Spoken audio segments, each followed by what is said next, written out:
everyone, it's Inspector Talon, and today I have a very exciting video.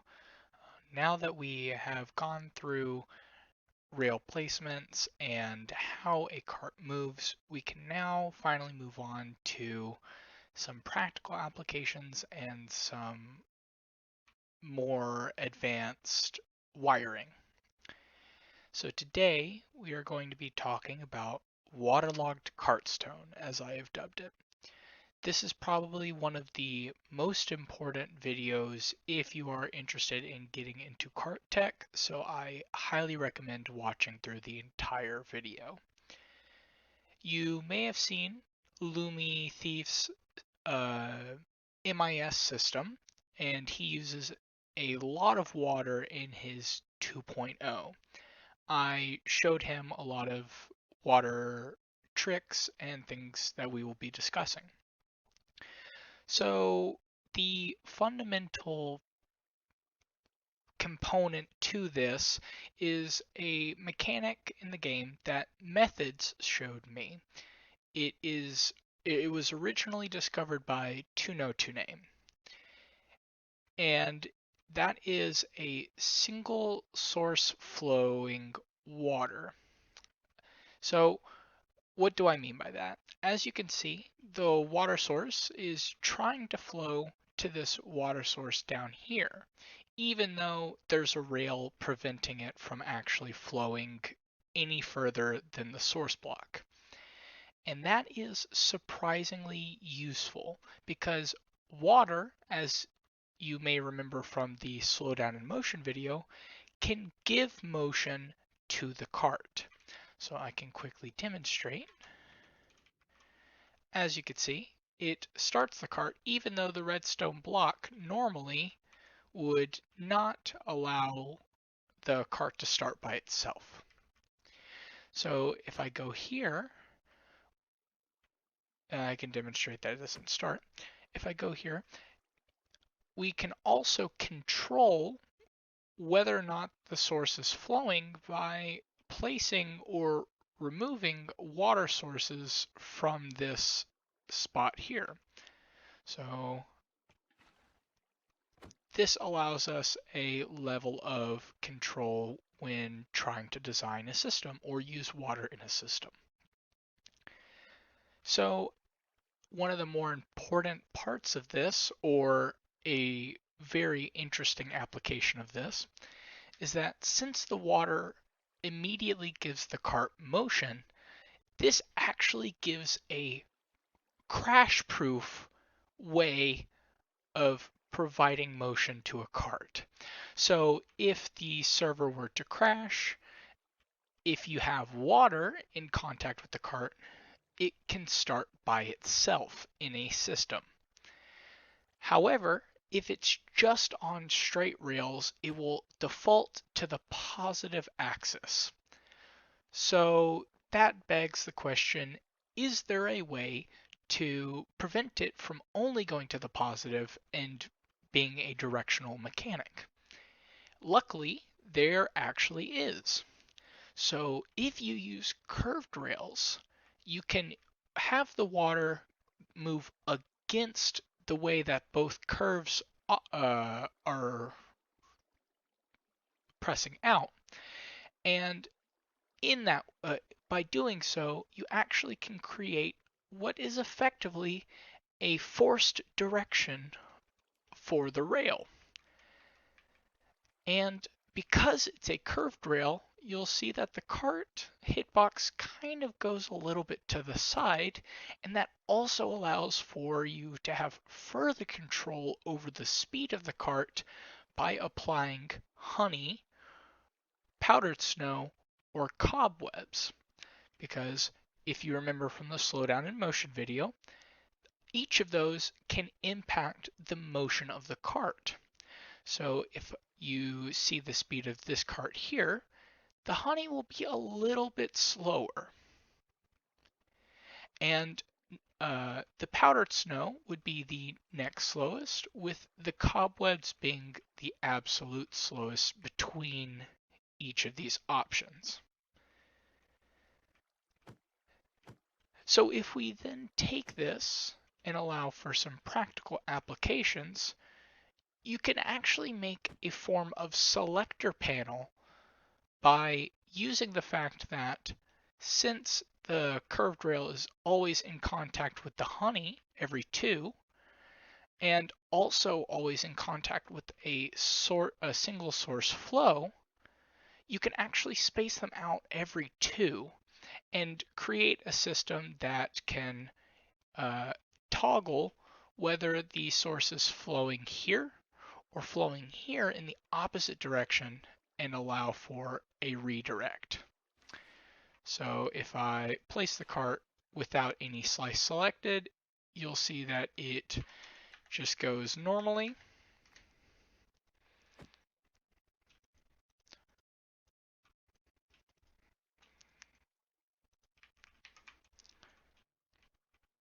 As so. And if I select any of these slices, you'll see it goes backwards into the powered rails.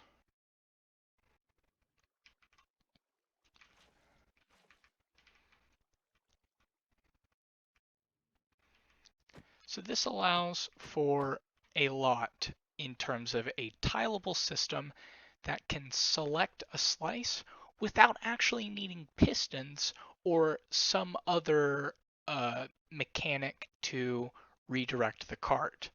And that is very, very powerful. Now, so far, we've looked at blocks that may be broken by water, such as the cobwebs or powdered snow, and we're avoiding that by making it flow into a lower spot so that the water doesn't default to breaking it. However, you can actually use mangrove roots to also create a flowing source without the need of having some protecting block or making the flowing source go to a direction that wouldn't allow it to break blocks around it. So as you can see, if I placed a comparator, it won't break because the water is contained in here. Now, interestingly enough, a minecart is actually affected by the single source flow within mangrove roots. So if I placed a cart here, it gets pushed by the mangrove roots. And another very important thing that mangrove roots allow for is placing rails on top of them, as well as being a powerable block. So by using these two mechanics, you can actually have a cart on a sloped rail and get pushed by the water up here. And then by using a power rail, it can start itself. Now, if I were to replace this, the water that it's in contact with would also allow it to push. But depending on the system, that allows for a lot of utility. Now, you don't necessarily need the water source to be up here. You can also make the rail itself be waterlogged and then have a scaffolding a scaffolding and then a water source down here so that it can become single source flow. Now, another interesting application of this same setup is a water elevator. So each of these are single source flow towards the other mangrove roots. So you can actually create a elevator that goes 10 blocks per second. If a player is in the cart, it's only 6.6 because the slowdown rate of a occupied minecart is extremely high and doesn't allow it has a harder time slowing down and reversing. And another exception to this rule is a signal strength 995 cart, which has a slowdown of 0, and that means the game tick that it snaps up here, it actually reverses. So a signal strength 995 cart actually goes 20 blocks per second. But all the other carts will either go a little bit slower, but for the most part, 10 blocks per second. So moving on, another interesting application of the mangrove roots is because they are full blocks, you can actually read, you could take a comparator output through them and read a inventory on the other side. Now, here is a somewhat basic setup. It's not really showing how or a more complicated uh, wiring, but it does display what's going on. And then you don't necessarily need the rails to be waterlogged or have the minecart go on rails, because you can also force it to go through a trapdoor or scaffolding or something along those lines. You could even snap it into mangrove roots and allow it to move through. And this allows you to be able to place supported redstone components through or directly above a minecart rail line. And once again, when trying to compact a tileable system, this is extremely powerful. And another interesting property of mangrove roots is it's a full block that doesn't suffocate entities inside of it. Now, they can still drown, so if it's waterlogged, it can start to take damage. However, without the water and without drowning, it won't die. And when trying to compact something like a villager hall, this allows for quite a bit. Now, before I head off, I want to show you guys another interesting use of a few of these mechanics together. So here we have a 8-way intersection. So when set up exactly like this, it's more of a 4-way. So I can select a slice by redirecting the middle. And it also allows you to go backwards in the selection. And if I want it to be an 8-way intersection, I can align the cart directly in the middle up here, drop it in, and then by selecting 2, the water will actually go in the diagonal direction, and the cart, because the center of the bounding box is directly in between, it will actually avoid snapping directly onto either of these rails and go to this curved rail here. Reason for that is there is a small area at the end of the rail where the cart won't directly or immediately snap on. So we're just using that to kind of squeeze through the middle here.